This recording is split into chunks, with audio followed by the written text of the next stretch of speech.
নমস্কাৰ, মোৰ নাম গৌৰাংগী দিহিঙীয়া। মোৰ বিদ্যালয়খনৰ নাম হ'ল আমগুৰি প্ৰাথমিক বিদ্যালয়। মই ক্লাছ 5ত পঢ়োঁ। মই আজি এটি ইংৰাজী কবিতা আবৃত্তি কৰিম। কবিতাটিৰ নাম হৈছে all things bright and beautiful.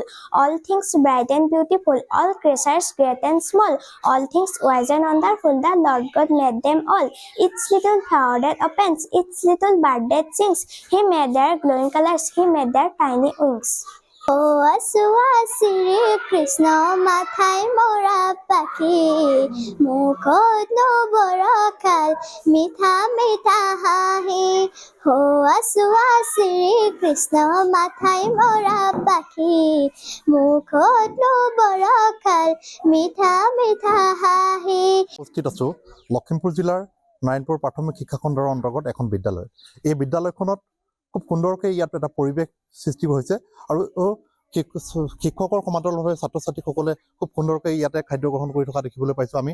মধ্যাহ্ন ভোজনৰ বিভিন্ন বিতৰ্কৰ সূত্ৰপাত ঘটে বিদ্যালয়সমূহত। বহু বিদ্যালয়ে ছাত্ৰ ছাত্ৰীৰ বাবে অহা এই মধ্যাহ্ন ভোজনৰ ধন আত্মসাৎ কৰাৰ বহুতো তেনেধৰণৰ অভিযোগ উত্থাপন হয়। কিন্তু ইয়াৰ বিপৰীতে এইখন বিদ্যালয়ত এনেধৰণে ছাত্ৰ ছাত্ৰীসকলক খুব সুন্দৰকৈ মধ্যাহ্ন ভোজন প্ৰদান কৰাৰ পৰিলক্ষিত হৈছে।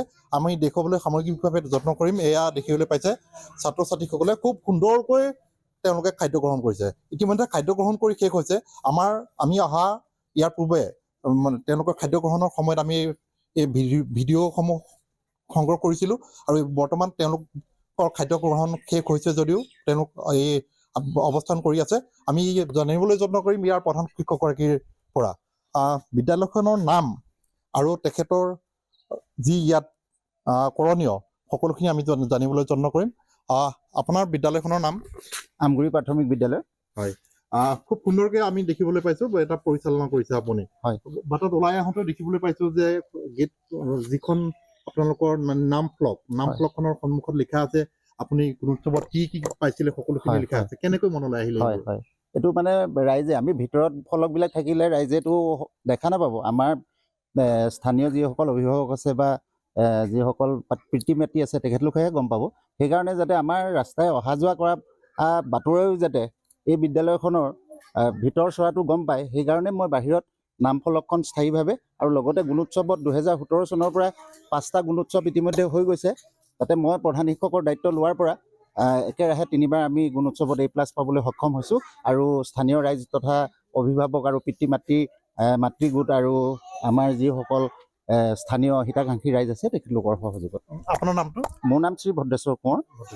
হয়, আপোনালোকৰ আটাইকেইবাৰে A+ পাইছে নেকি? হয়, মই প্ৰধান শিক্ষক হোৱাৰ পিছৰ পৰাই মই আমাৰ 3টা গুণোৎসৱত মই ইয়াত প্ৰধান শিক্ষকৰ দায়িত্বত আছোঁ আৰু 3বাৰে আমি A+ পাবলৈ সক্ষম হৈছোঁ।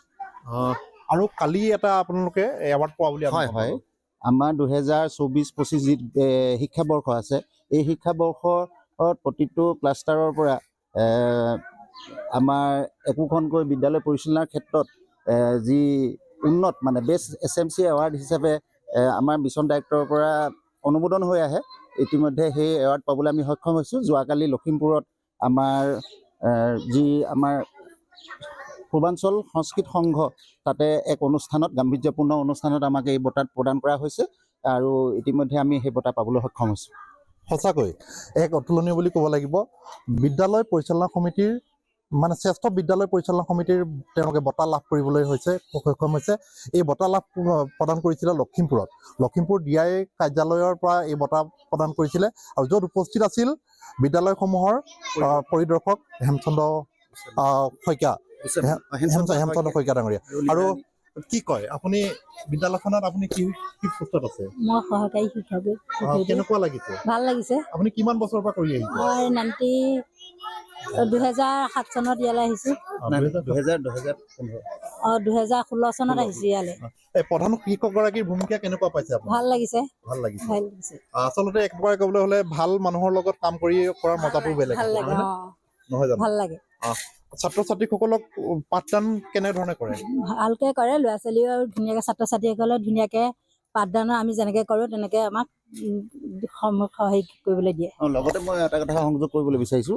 ইতিমধ্যে আমাৰ ব্যক্তিগত খণ্ডৰ বিদ্যালয় যেনেকৈ চৰকাৰী খণ্ডৰ বিদ্যালয়সমূহ গ্ৰাস কৰিছে, কিন্তু তেনে ক্ষেত্ৰত আমাৰ বিদ্যালয়ত বৰ্তমান আমাৰ 5-6জন মানে ব্যক্তিগত খণ্ডৰ বিদ্যালয়ৰ ছাত্ৰ ছাত্ৰী আহি আমাৰ মাজত মানে ইয়াতে মানে নতুনকৈ মানে নামভৰ্তি কৰিছে।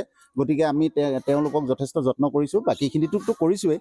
আৰু যিসকলে আমাক দায়িত্ব দিছে যে মোৰ প্ৰাইভেটত পঢ়াবলৈ অলপ অসুবিধা হৈছে, বিত্তীয়ভাৱেও মোৰ অসুবিধা হৈছে আৰ্থিকভাৱে, গতিকে আপোনালোকে অলপ সহায় সহযোগ কৰিব, আমি সেইটো দায়িত্ব লৈছোঁ আৰু তাক আমি মানে কথা দিছোঁ। কথা দি তেনে ক্ষেত্ৰত আমাৰ 5জন ছাত্ৰ ছাত্ৰী ইতিমধ্যে আমাৰ বিদ্যালয়ৰ ব্যক্তিগত খণ্ডৰ পৰা আহিছে, এক্ৰিটৰ পৰা আহিছে, জাতীয় বিদ্যালয়ৰ পৰা আহিছে আৰু নিকেতনৰ পৰা আহিছে।